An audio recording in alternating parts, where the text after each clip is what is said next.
Hello नमस्कार दोस्तों, welcome to epic study. मैं हूं अंकित। आज की वीडियो में बात करने वाले हैं दृष्टि दोष के बारे में कि दृष्टि दोष क्या होता है और उसका क्या इलाज हो सकता है, मतलब उनका संशोधन। तो देखो, दृष्टि दोष नाम से पता चल रहा है कि जब भी आंखों में किसी प्रकार की ऐसी दिक्कत आए जिससे कि देखने में परेशानी हो तो उसे क्या कहेंगे, दृष्टि दोष। देखो, अपने आसपास अपने दो प्रकार के दृष्टि दोष देखते हैं। या तो कोई बंदे को नजदीक की चीजें नहीं दिखाई देती और या किसी बंदे को दूर की चीजों को देखने में दिक्कत होती है। मतलब या तो पास की वस्तुओं को देखने में कठिनाई होती है या दूर की वस्तुओं को देखने में कठिनाई होती है। देखो, एनसीईआरटी में इसी प्रकार के 3 या 4 दोष दे रखे हैं, पर अपने इस वीडियो में कुल मिलाकर 6 प्रकार के नेत्र दोष के बारे में पढ़ने वाले हैं। और इन 6 में से 3 दोष तो ऐसे हैं जिनको चश्मा के द्वारा सही किया जा सकता है और 3 दोष ऐसे हैं जिनको चश्मा के द्वारा सही नहीं किया जा सकता। तो देखो, सबसे पहले निकट दृष्टि दोष। तो देखो, दृष्टि दोष को समझने से पहले 3-4 बेसिक बातें हैं, उनको देख लेते हैं। सबसे पहले तो प्रतिबिंब बनेगा कहां पर, जो आंख का सबसे पिछला भाग है, मतलब रेटिना। प्रतिबिंब बनेगा रेटिना पर बनेगा। उसके बाद में आंख के अंदर जो लेंस होता है वो कौन सा लेंस होता है, उत्तल लेंस। मतलब प्रतिबिंब बनेगा रेटिना पर, आंख के अंदर कौन सा लेंस होता है, उत्तल लेंस। और मैंने आपको बताया था उत्तल लेंस का क्या काम होता है। उत्तल लेंस पर जब भी प्रकाश की किरणें गिरती है तो उत्तल लेंस उन सभी किरणों को इकट्ठा कर देता है, ठीक है। और अवतल लेंस पर जब भी प्रकाश की किरणें गिरती है तो अवतल लेंस उन किरणों को इकट्ठा नहीं करता, अवतल लेंस उन किरणों को फैला देता है। देखो, कौन सा लेंस किरणों को इकट्ठा करता है और कौन सा लेंस किरणों को फैलाता है, इसके बेस पर ही चश्मा बनाया जाता है। तो देखो इसके बाद में बात करते हैं कि अगर किसी व्यक्ति को नेत्र दोष नहीं है तो वो कितने पास की चीजें देख सकता है और ज्यादा से ज्यादा कितनी दूरी तक देख सकता है। तो देखो, जब दूरी की बात आती है कि कितनी दूर देख सकता है, ठीक है, तो देखो अपने चांद को देख सकते हैं जो लगभग 4.25 लाख किलोमीटर है, ठीक है। इसके बाद में सूरज को देख सकते हैं जो लगभग 15 करोड़ किलोमीटर है। मतलब दूर देखने की तो ऐसी कोई लिमिट नहीं है। तो नॉर्मल जो बंदा स्वस्थ है, मतलब जिसको किसी भी प्रकार का नेत्र दोष नहीं है, वो कितनी दूर तक देख सकता है, अनंत दूरी तक देख सकता है। मतलब जिस व्यक्ति को आंखों की कोई भी दिक्कत नहीं है उसके लिए दूर बिंदु कहां पर होगा, दूर बिंदु कहां पर होगा, अनंत पर होगा। दूर बिंदु कहां पर होगा, अनंत पर होगा। मतलब वो बहुत ज्यादा दूर तक की वस्तुओं को आसानी से देख पाएगा। देखो, दूर बिंदु का तो समझ लिया कि कोई भी बंदा कितनी भी दूरी तक देख सकता है, बस उसकी आंखें स्वस्थ होनी चाहिए। अब बात कर लेते हैं निकट बिंदु की। निकट बिंदु की, निकट बिंदु होता है आंख से 25 सेंटीमीटर दूर। आंख से 25 सेंटीमीटर दूर कहने का मतलब, अगर कोई भी बंदा अखबार या बुक पढ़ रहा है तो उसको बुक या अखबार को आंख से कम 25 सेंटीमीटर दूर रखना चाहिए, जिससे कि आंखों पर किसी भी प्रकार का दबाव ना पड़े। देखो, ये इतनी चीजें समझ आ गई। अब चलते हैं पहले दृष्टि दोष पर, जो है निकट दृष्टि दोष। अब देखो, निकट दृष्टि दोष नाम से ऐसा लग रहा है जैसे किसी को पास की चीजें नहीं दिखाई दे रही है तो उसे निकट दृष्टि दोष कहेंगे, पर ऐसा नहीं है। क्यों? क्योंकि निकट दृष्टि दोष में होता बिल्कुल उल्टा है, ठीक है। अगर निकट दृष्टि दोष है तो व्यक्ति को दूर की चीजें नहीं दिखाई देगी, और अगर दूर दृष्टि दोष है तो व्यक्ति को नजदीक की चीजें नहीं दिखाई देगी। तो बात करते हैं कि अगर दूर की चीजें नहीं दिखाई देती तो फिर इसका नाम निकट दृष्टि दोष क्यों है, ठीक है। इसका नाम निकट दृष्टि दोष इसलिए है क्योंकि देखो, प्रतिबिंब निकट बन रहा है। प्रतिबिंब कहां बन रहा है, नजदीक बन रहा है। किसके नजदीक, लेंस के नजदीक बन रहा है, ठीक है। लेंस के पास बन रहा है प्रतिबिंब, इसलिए इसका नाम है निकट दृष्टि दोष। और यहां पर देखो, प्रतिबिंब हमेशा ही रेटिना से पहले बनेगा निकट दृष्टि दोष में। और जब भी दूर दृष्टि दोष होगा तो प्रतिबिंब भी लेंस से कैसा बनेगा, दूर बनेगा। मतलब रेटिना से दूर बनेगा प्रतिबिंब, तो इसलिए उसको कहेंगे दूर दृष्टि दोष। पर दूर दृष्टि दोष में पास की चीजें नहीं दिखाई देती और निकट दृष्टि दोष में दूर की चीजें नहीं दिखाई देती। मतलब जब भी आप कहीं पर लिखा देखो निकट दृष्टि दोष तो सीधा समझाओगे कि इसमें उल्टा होता है। निकट दृष्टि दोष में दूर की चीजें नहीं दिखाई देती। तो देखो, जब दूर की चीजें नहीं दिखाई देती तो बात करते हैं कितनी दूर की नहीं दिखाई देती। मैंने आपको बताया है दूर देखने की कोई लिमिट होती नहीं है। तो नॉर्मल बंदे का दूर बिंदु कहां पर होता है, अनंत पर होता है। पर जो जिसको निकट दृष्टि दोष है उसका दूर बिंदु अनंत पर नहीं होता, उसका दूर बिंदु बहुत पास आ जाता है। जैसे किसी का दूर बिंदु अगर 100 मीटर पर आ गया तो वो अब अनंत की दूरी तक नहीं देख सकता, वो सिर्फ 100 मीटर की दूरी पर ही देख पाएगा। मतलब नॉर्मल बंदे को अनंत दूरी तक दिखाई दे रहा है, पर जो निकट दृष्टि दोष वाला है उसको सिर्फ 100 मीटर तक ही दिखाई देगा। यह तो समझा निकट दृष्टि दोष होता क्या है और दूर दृष्टि दोष होता क्या है। अब इन दोनों के कारण और इनके इलाज देख लो। कारण देखो, निकट दृष्टि दोष का क्या कारण है? पहला है लेंस की वक्रता बढ़ जाना। वक्रता अधिक होने का मतलब है मुड़ाव बढ़ जाना। वक्रता का मतलब क्या होता है? मुड़ाव। देखो समझो, अगर अपने पास एक पतला लेंस है, ठीक है, अगर उसको किनारों से दबाएंगे तो लेंस का मुड़ाव बढ़ जाएगा, लेंस का मुड़ाव बढ़ जाएगा और बीच में से मोटा हो जाएगा। मैंने आपको बताया था लेंस की क्षमता वाले में कि जो पतला लेंस है उसकी फोकस दूरी ज्यादा होती है। मतलब पतला लेंस है वो किरणों को जल्दी से नहीं मिला पाता, पर जो मोटा लेंस है वो किरणों को जल्दी से मिला देता है। मतलब मोटे लेंस की फोकस दूरी कम होती है और पतले लेंस की फोकस दूरी ज्यादा होती है। इसने क्या कह रखा है कि लेंस की वक्रता बढ़ जाना। वक्रता मतलब मुड़ाव बढ़ जाना, ठीक है। जब मुड़ाव बढ़ेगा तो फोकस दूरी अपने आप कम हो जाएगी। कम होने के कारण ये जल्दी मिला देगा किरणों को। तो पहला कारण तो ये है कि अगर लेंस पतले से मोटा हो गया तो वो किरणों को जल्दी मिला देगा। जल्दी मिलाने से निकट दृष्टि दोष हो जाएगा। मतलब प्रतिबिंब बनना चाहिए था रेटिना पर वो रेटिना पर नहीं बनेगा, वो रेटिना से पहले ही बन जाएगा। देखो अगला कारण है नेत्र गोलक का लंबा या बड़ा हो जाना। जब आंख वाला गोला है ये बड़ा होगा तो प्रतिबिंब तो अपने आप ही पीछे रह जाएगा, और जब प्रतिबिंब रेटिना से पहले बनता है तो उसको क्या कहेंगे? निकट दृष्टि दोष। मतलब उस कंडीशन में अगर आंख का लेंस सही है तो भी नेत्र में प्रतिबिंब रेटिना से पहले बनेगा। देखो निकट दृष्टि दोष के मोटे मोटे दो कारण है। पहला तो कोई भी पतला लेंस है अगर वो किनारों से सिकुड़ता है और बीच में से मोटा होता है तो भी निकट दृष्टि दोष हो जाएगा। दूसरा, अगर नेत्र का गोलक मतलब गोला बड़ा होगा तो भी ये प्रतिबिंब पीछे रह जाएगा। अगर प्रतिबिंब रेटिना से पहले बनेगा तो उसको क्या कहेंगे? निकट दृष्टि दोष। अब बात कर लेते हैं कि इसका इलाज क्या हो सकता है। तो देखो मैंने आपको बताया था कि जो उत्तल लेंस है वो तो किरणों को इकट्ठा करता है, पर जो अवतल लेंस है वो किरणों को फैला देता है। मतलब अवतल लेंस पर किरणें गिरेगी तो अवतल लेंस किरणों को फैला देगा। सोचो अगर हमने यहां पर एक और उत्तल लेंस रख दिया तो वो प्रतिबिंब को और ज्यादा पास ले आएगा, ठीक है, क्योंकि उत्तल लेंस का काम क्या होता है? किरणों को इकट्ठा करना। तो हम यहां पर उत्तल लेंस का प्रयोग नहीं करेंगे। यहां पर कौन से लेंस का प्रयोग किया जाएगा? अवतल लेंस का, क्योंकि अवतल लेंस का काम क्या है? प्रतिबिंब को दूर भेजना, क्योंकि वो किरणों को फैला देता है। तो अगर उत्तल लेंस का प्रयोग करते हैं तो प्रतिबिंब और पास आ जाता। हमने अवतल लेंस का प्रयोग किया है तो प्रतिबिंब पूरा का पूरा रेटिना पर पहुंच गया। और प्रतिबिंब बनाना कहां था? रेटिना पर ही प्रतिबिंब बनाना था। देखो बहुत ही आसान सी और लॉजिकल चीजें हैं ये। देखो ये निकट दृष्टि दोष हो गया। अब चलते हैं दूर दृष्टि दोष पर। देखो मैंने आपको बताया था जो दीर्घ दृष्टि दोष है उसमें पास की चीजें नहीं दिखाई देती, और नॉर्मल बंदा होता है जिसको आंख की कोई भी दिक्कत नहीं है उसका निकट बिंदु होता है 25 सेंटीमीटर दूर। मतलब आंख से कितना दूर? 25 सेंटीमीटर दूर। पर जिसको दीर्घ दृष्टि दोष है उसको 25 सेंटीमीटर पर रखी वस्तुएं भी नहीं दिखाई देती। उसका निकट बिंदु है वो दूर चला जाता है, निकट बिंदु दूर चला जाता है। जैसे किसी का 100 सेंटीमीटर पर चला गया तो उसको अगर 100 सेंटीमीटर से कम दूरी पर कोई भी चीज रखी है तो वो दिखाई नहीं देगी। अब देखो दीर्घ दृष्टि दोष के क्या कारण है। कारण देखो निकट दृष्टि दोष के तरह ही है। जो निकट दृष्टि दोष के कारण है उनको उल्टा कर दो, दूर दृष्टि दोष के कारण आपको पता चल जाएंगे। देखो निकट दृष्टि दोष में क्या हुआ था? जो पतला लेंस है वो मोटा हो गया था, उसके कारण किरणें जल्दी जल्दी मिल रही थी, क्योंकि मोटा लेंस है वो किरणों को जल्दी मिला रहा है।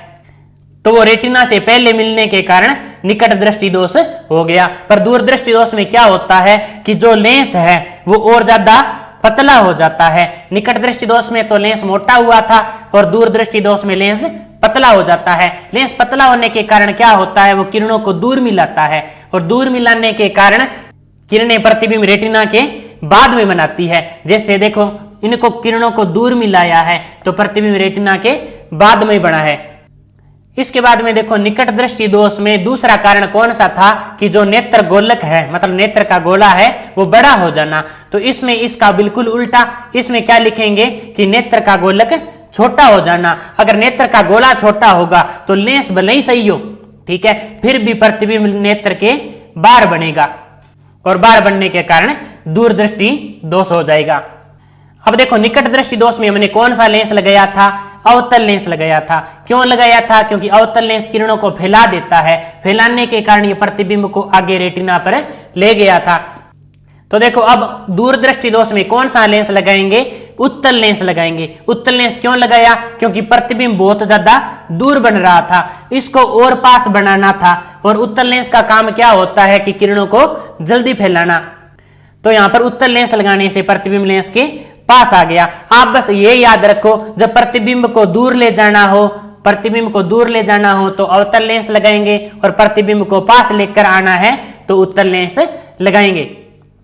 मतलब निकट दृष्टि दोष जिसमें व्यक्ति को दूर की चीजें नहीं दिखाई देती उसमें अवतल लेंस लगाएंगे। मतलब जिस भी बंदे को दूर देखने में दिक्कत है उसकी चश्मा में कौन सा लेंस लगा होगा, अवतल लेंस।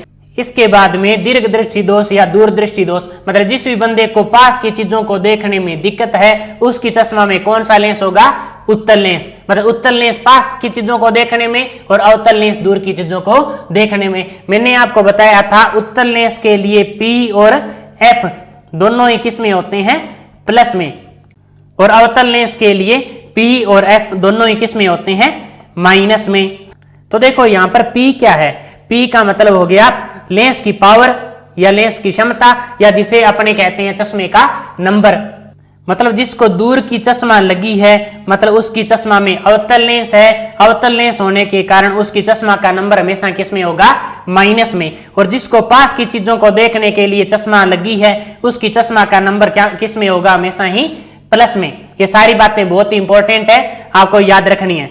देखो इसके बाद में तीसरा है जरा दृष्टि दोष। देखो जरा का मतलब होता है बुढ़ापा, जरा का मतलब होता है बुढ़ापा। मतलब जो दृष्टि दोष बुढ़ापे में होता है वो होता है जरा दृष्टि दोष। तो जरा दृष्टि दोष में क्या होता है कि बंदे को ना तो पास की चीजें दिखाई देती है और ना ही दूर की चीजें दिखाई देती है। मतलब उसकी पास की नजर भी कमजोर हो गई और दूर की नजर भी कमजोर हो गई। मैंने आपको बताया था कि दूर की चीजों के लिए कौन सा लेंस यूज करेंगे, अवतल लेंस। मतलब अगर किसी को दूर देखने में दिक्कत है तो उसमें कौन सा लेंस यूज करेंगे, अवतल। और किसी को नजदीक देखने में दिक्कत है तो उसके लिए कौन सा लेंस की यूज करेंगे, उत्तल। तो जरा दृष्टि दोष में दोनों ही लेंस की एक साथ जरूरत पड़ती है। तो जरा दृष्टि दोष का चश्मा इस तरीके से डिजाइन किया जाता है कि पूरा का पूरा चश्मा अवतल लेंस से बना होता है, बस जो नीचे वाला भाग है वो कौन सा भाग होता है, उत्तल। क्योंकि अगर कोई सीधा देख रहा है मतलब दूर देख रहा है, दूर की चीजों को देख रहा है तो अवतल लेंस काम में आ रहा है। अगर अखबार वगैरह पढ़ रहा है तो वो आंखें नीची करके पढ़ेगा, ठीक है, तो उसमें उत्तल लेंस काम आ जाएगा। नहीं, अब कारण देखो, इसका कारण क्या होता है। पहला कारण है पक्षमापी पेशियां, पक्षमापी पेशियों के दुर्बल या कमजोर होने के कारण। तो देखो पक्षमापी पेशियां होती कहां पर है, वो देखो, देखो ये आंख है, आंख के साइड में जो ये लाल लाल दिखाई देती हैं वो होती है पक्षमापी पेशियां। इनका काम क्या होता है, ये नेत्र लेंस को बीच में से पतला भी कर सकती है और बीच में से मोटा भी कर सकती है। किस प्रकार से, जैसे अपने आंख को अगर बड़ा खोल लें, ठीक है, बड़ा खोल लेंगे तो पक्षमापी पेशियों में खिंचाव आएगा, जिसके कारण जो नेत्र का लेंस है वो कुछ समय के लिए पतला हो जाएगा। और अगर आंख को छोटा करके देखें, अगर छोटा करके देखेंगे तो ये पक्षमापी पेशियां अंदर की तरफ दबाव डालेगी, जिसके कारण ये नेत्र का लेंस बीच में से मोटा हो जाएगा। मतलब जो नेत्र का लेंस है उसको पतला और मोटा करने का काम किसका होता है, पक्षमापी पेशियों का। पतला और मोटा करने से फायदा क्या होता है, पतला करने से बड़ा गोला बनेगा तो ज्यादा दूर तक देख पाएंगे, और मोटा करने से छोटा गोला बनेगा तो पास की चीजों को देख पाएंगे। पर जब बुढ़ापा होता है तब ये पक्षमापी पेशियां काम करना बंद कर देती है या बहुत ज्यादा कमजोर होती है, जिसके कारण ना तो लेंस पतला हो पाता है न ही लेंस मोटा हो पाता है। पतला नहीं हो पाता मतलब दूर की चीजों को अच्छी तरीके से नहीं देख सकते, और मोटा नहीं हो पाता मतलब पास की चीजों को भी अच्छी तरीके से नहीं देख सकते। और दूसरा कारण क्या बताया है क्रिस्टलीय लेंस के लचीलेपन में भी कमी आ जाती है। कहने का मतलब पक्षमाभिपेशियां अगर अपना जोर लगाती भी है तो भी लेंस के लचीलेपन में कमी आ जाती है और लेंस पतला और मोटा नहीं हो पाता। ये हो गया जरा दृष्टि दोष। और इसमें मैंने बताया था आपको लेंस कौन कौन से लगाए जाते हैं, उत्तल और अवतल का एक कॉम्बिनेशन लगाया जाता है जिसे द्विफोकस लेंस भी कहा जाता है, क्योंकि यहाँ पर उत्तल और अवतल दो प्रकार के लेंस है और दोनों की फोकस दूरी अलग अलग है, इसलिए इसे द्विफोकस लेंस भी कहा जाता है। देखो निकट दृष्टि दोष, दूर दृष्टि दोष और जो जरा दृष्टि दोष है, इन तीनों ही दृष्टि दोष का इलाज लेंस के द्वारा किया जा सकता है, मतलब चश्मा पहनकर इसका इलाज किया जा सकता है। अब बचे हुए तीनों नेत्र दोष देखते हैं जिसमें चश्मा से नेत्र दोष को सही नहीं किया जा सकता। तो देखो अगला है मोतियाबिंद। मोतियाबिंद है, इसका कारण क्या है, नेत्र का लेंस दूधिया या धुंधला हो जाना और इसका इलाज चश्मे के द्वारा नहीं किया जा सकता। तो देखो इसका इलाज चश्मा से नहीं होता, तो इसका इलाज होता है शल्य चिकित्सा से। शल्य चिकित्सा मतलब ऑपरेशन से। ऑपरेशन के द्वारा एक नया लेंस लगाया जाता है, इंट्राओक्यूलर लेंस, जो पहले वाले नेत्र लेंस को रिप्लेस कर देता है। तो देखो मोतियाबिंद का इलाज क्या है, ऑपरेशन करवाकर नया लेंस डलवा लेना। देखो अगला दृष्टि दोष है अबिंदुकता। कौन सा है, अबिंदुकता। इसके 3-4 नाम है वो आपको याद रखनी है। अबिंदुकता, बेंगापन या दृष्टि वैषम्य दोष, दृष्टि वैषम्य दोष या एस्टिग्मेटिज्म, एस्टिग्मेटिज्म। तो देखो बेंगापन होता क्या है, अगर कोई व्यक्ति है वो ए बिंदु की तरफ देख रहा है पर हमें लगेगा कि वो किसी बी बिंदु की तरफ देख रहा है, मतलब उसकी गर्दन किसी और बिंदु की तरफ होगी और उसकी आंखें किसी और बिंदु की ओर देख रही होगी, तो इस दोष को कहते हैं बेंगापन। और जिस भी व्यक्ति को अबिंदुकता दोष है उसके सामने अगर कोई ग्राफ रख दें, कोई ग्राफ रख दें जिसमें दोनों टाइप की लाइन है, मतलब क्षैतिज लाइनें भी है और ऊर्ध्वाधर लाइन भी है, मतलब आड़ी लाइनें भी है और खड़ी लाइनें भी है, तो वो एक टाइम में दोनों टाइप की लाइनों पर फोकस नहीं कर पाएगा। एक टाइम में उसको एक ही तरीके की लाइन दिखेगी, या तो क्षैतिज लाइनें दिखेगी या ऊर्ध्वाधर लाइनें दिखेगी। इसका कारण और निवारण देखो, मतलब कारण और इलाज। अबिंदुकता का कारण क्या है, कॉर्निया। कॉर्निया का गोल न होना, मतलब कॉर्निया कहीं से तो ज्यादा मोटा है और कहीं से पतला है। बात आ गई कॉर्निया क्या है, तो जो आंख है, आंख के जो सबसे ऊपर जो पारदर्शी झिल्ली है, मतलब एक तरीके से लेमिनेशन मान लो आप, ठीक है, पारदर्शी चमड़ा है आंख के ऊपर, वही है कॉर्निया। तो जब ये कॉर्निया पूरा एक जैसा नहीं है, मतलब कहीं से पतला हो गया और कहीं से मोटा हो गया, तो उसके कारण अबिंदुकता दोष हो जाता है। इसका इलाज क्या है, इसका इलाज है बेलनाकार लेंस। देखो इसका इलाज है बेलनाकार लेंस। बेलनाकार मतलब बोतल जैसा, जो बोतल जैसा लेंस होता है वो बेलनाकार लेंस होता है, उसका यूज अबिंदुकता के निवारण में किया जाता है। और देखो निकट दृष्टि दोष और दूर दृष्टि दोष में आपने उत्तल और अवतल लेंस का यूज किया था, वो बेलनाकार नहीं होते, वो होते हैं दोनों ही गोलाकार लेंस, वो होते हैं गोलाकार लेंस। और अबिंदुकता के इलाज में किस लेंस का यूज किया जाता है, बेलनाकार लेंस का। इसके बाद में लास्ट दृष्टि दोष है वर्णांधता। वर्ण का मतलब क्या होता है, रंग, ठीक है। तो वर्णांधता का मतलब हो गया रंगों का अंधापन, मतलब बंदे को बाकी सब कुछ दिखाई दे रहा है पर बस रंगों में कंफ्यूजन है। देखो वर्णांधता कई प्रकार की होती है, जैसे किसी को तो लाल रंग दिखाई नहीं देता, ठीक है, किसी को नीला दिखाई नहीं देता, ठीक है। वर्णांधता मतलब रंगों का अंधापन। देखो अपने जितने भी रंग होते हैं वो 3 रंगों से मिलकर बने होते हैं, RGB।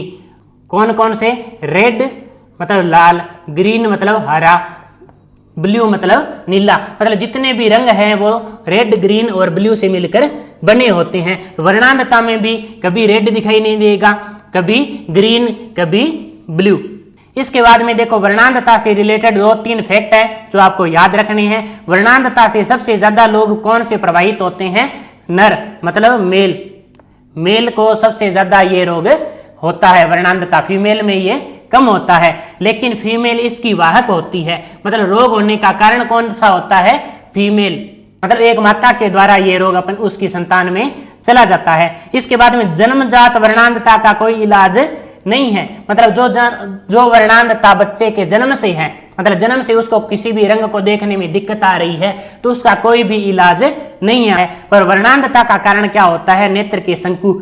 नेत्र के शंकु कहां पर होते हैं? नेत्र के सबसे पिछले भाग में नेत्र के शंकु लगे होते हैं। शंकु का काम क्या होता है? संसार के जितने भी रंग है उन रंगों को दिखाना, मतलब रंग दिखाने का काम किसका होता है? शंकु का।